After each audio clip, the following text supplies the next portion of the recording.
Eu sou Mário Persona e essas são as respostas que eu dei aos que me perguntaram sobre a Bíblia. Você perguntou se Abrão mentiu. E perguntou isso por causa do capítulo 12 de Gênesis. Sim, Abrão mentiu ali naquele capítulo, é muito claro isso. Uma coisa que as pessoas não entendem é que a Bíblia é cheia de pessoas. E essas pessoas, mesmo aqueles que são servos de Deus, cometem erros. Só tem um na Bíblia que nunca cometeu nenhum erro: Jesus. Jesus, só ele. Os outros, mesmo profetas, fizeram coisas erradas, porque eram humanos. Pecaram, porque eram humanos. Sim, então Abrão, ele chamava-se Abrão ainda nesse momento, ele mentiu. Quando ele foi tentar morar no Egito para evitar que matassem a ele, né? Ele tinha medo que matassem para ficar com a bela esposa, com Sarai, que era sua esposa, ele combinou com Sarai para ela dizer que era sua irmã. Mas o estratagema dele acabou sendo descoberto e ele foi humilhado publicamente. Ele não foi morto, ele foi humilhado publicamente por seu pecado. Deus estava protegendo ele. Ele não tinha que se preocupar com aquele negócio. Abrão foi deportado por Faraó. Mas vamos ver o texto. Observe que aqui Deus ainda não tinha mudado o nome de Abrão e Sarai também continuava Sarai. E depois seriam chamados de Abraão e Sara. Havia fome naquela terra, e desceu Abrão ao Egito para peregrinar ali, porquanto a fome era grande na terra. E aconteceu que, chegando ele para entrar no Egito, disse a Sarai, sua mulher: Ora, bem sei que és mulher formosa à vista, e será que, quando os egípcios te virem, dirão: Esta é sua mulher, e matar-me-ão a mim, e a ti te guardarão em vida. Dize, peço-te, que és minha irmã, para que me vá bem por tua causa, e que viva a minha alma por amor de ti. E aconteceu que, entrando Abrão no Egito, viram os egípcios a mulher, que era muito formosa, e viram-na os príncipes de Faraó.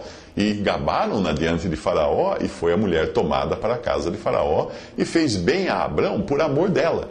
E ele teve ovelhas, vacas, jumentos, servos e servas, jumentas e camelos. Feriu, porém, o Senhor a Faraó e a sua casa com grandes pragas, por causa de Sarai, mulher de Abrão. Então chamou Faraó a Abrão e disse: Que é isto que me fizeste? Por que não me disseste que ela era tua mulher? Por que disseste é minha irmã? Por isso a tomei por minha mulher. Agora, pois, eis aqui a tua mulher, toma e leva, vai-te.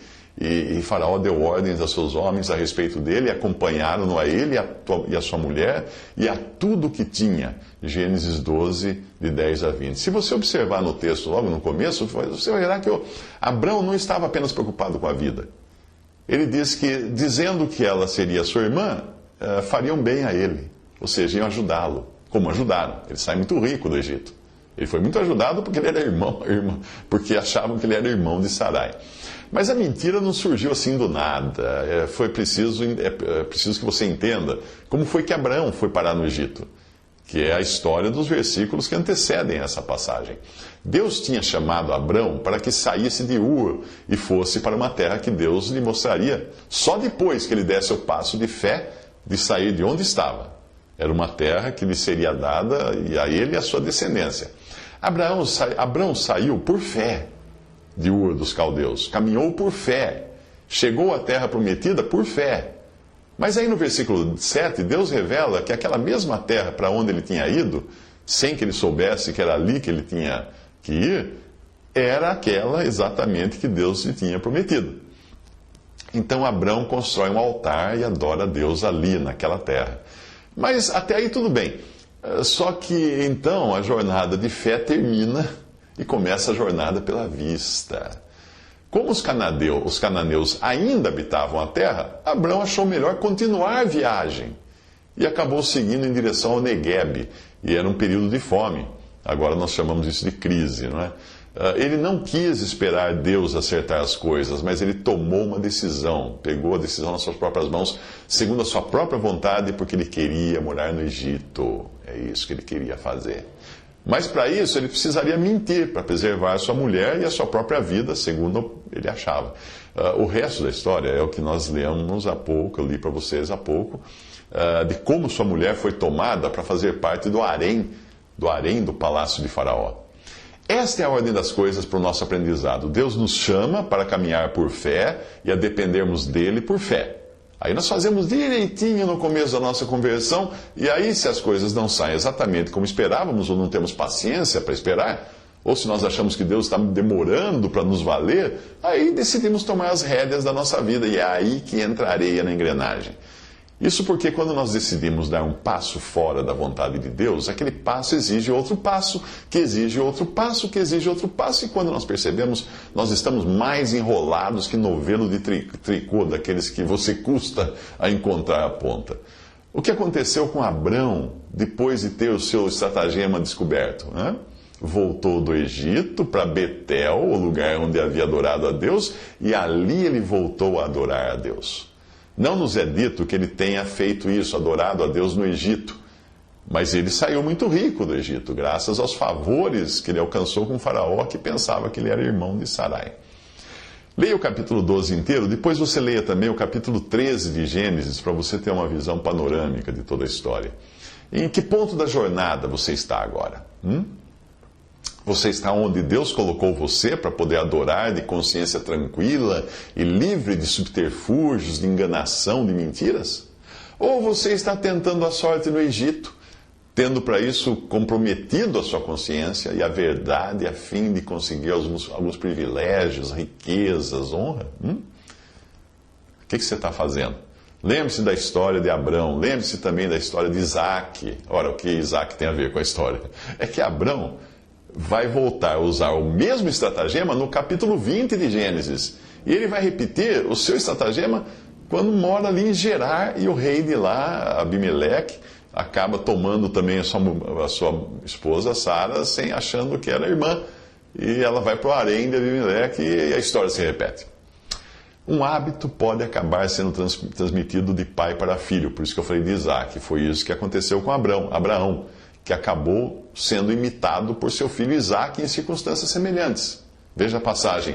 Perguntando-lhe a Isaac, os homens daquele lugar, acerca de sua mulher, ele disse: é minha irmã, porque temia dizer minha mulher, para que porventura, dizia ele, não me matem os homens daquele lugar por amor de Rebeca, porque era formosa à vista. E aconteceu que, como ele esteve ali muito tempo, Abimeleque, rei dos filisteus, olhou por uma janela e viu, e eis que Isaac estava brincando com Rebeca, sua mulher. Aquelas brincadeiras que só acontecem entre marido e mulher, não é mesmo? Então ele chamou Abimeleque, chamou Isaac e disse: eis que na verdade é tua mulher. Como, pois, disseste a minha irmã? E disse-lhe Isaac: porque eu dizia para que eu porventura não morra por causa dela. E disse a Abimeleque: que é isto que nos fizeste? Facilmente se teria deitado alguém deste povo com a tua mulher, e tu terias trazido sobre nós um delito. E mandou Abimeleque a todo o povo, dizendo: qualquer que tocar neste homem ou em sua mulher, certamente morrerá. Gênesis 28, de 7 a 11. Que vergonha quando um crente precisa ser admoestado por um incrédulo. Que vergonha quando isso precisa acontecer. Um incrédulo chegar para você: você mentiu, você é mentiroso, você aceitou corrupção, você aceitou dinheiro de suborno. Como é que você fez uma coisa dessa? Como é horrível quando isso acontece. Na Bíblia nós encontramos ao menos duas outras vezes, quando alguém usa de mentira para um determinado objetivo. Mas são ocasiões quando o objetivo foi mais um ato de misericórdia do que a preservação da própria vida e conquistar riquezas, como foi no caso de Abraão e de Isaac. Que eles pensaram que estavam fazendo algo que Deus iria proteger, essa mentira iria protegê-los. Não ia proteger porque os homens não quiseram matá-los, não é?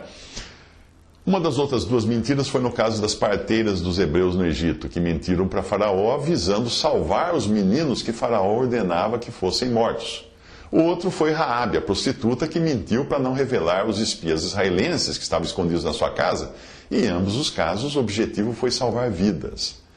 Em nenhum lugar Deus nos manda mentir, ou permite a mentira. Mas nesses dois casos, o desejo de obedecer a Deus e salvar vidas de outros foi maior que o de autopreservação, que foi a intenção no caso de Abraão e Isaac, que era não apenas autopreservação, mas também sair bem na fita, sendo visto como irmão da mulher bonita. Pense nos cristãos que esconderam judeus nas suas casas durante a Segunda Guerra. Aí chega um soldado, entra na casa e pergunta: tem algum judeu escondido aqui? O que seria um ato de compaixão?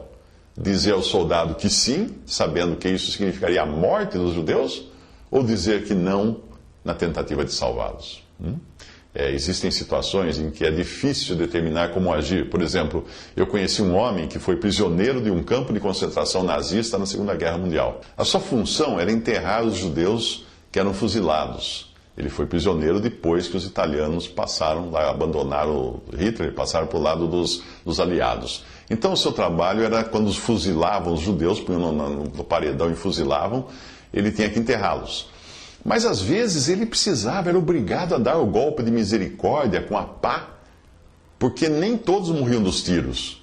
Alguns ainda estavam vivos, e para não enterrá-los vivos, ele batia com a pá na cabeça do moribundo até ter certeza da sua morte antes de enterrá-lo. Então, parece fácil a gente achar que as coisas são sempre preto no branco, mas como você agiria num caso assim? Pense nisso. Visite respondi.com.br. Visite 3minutos.net.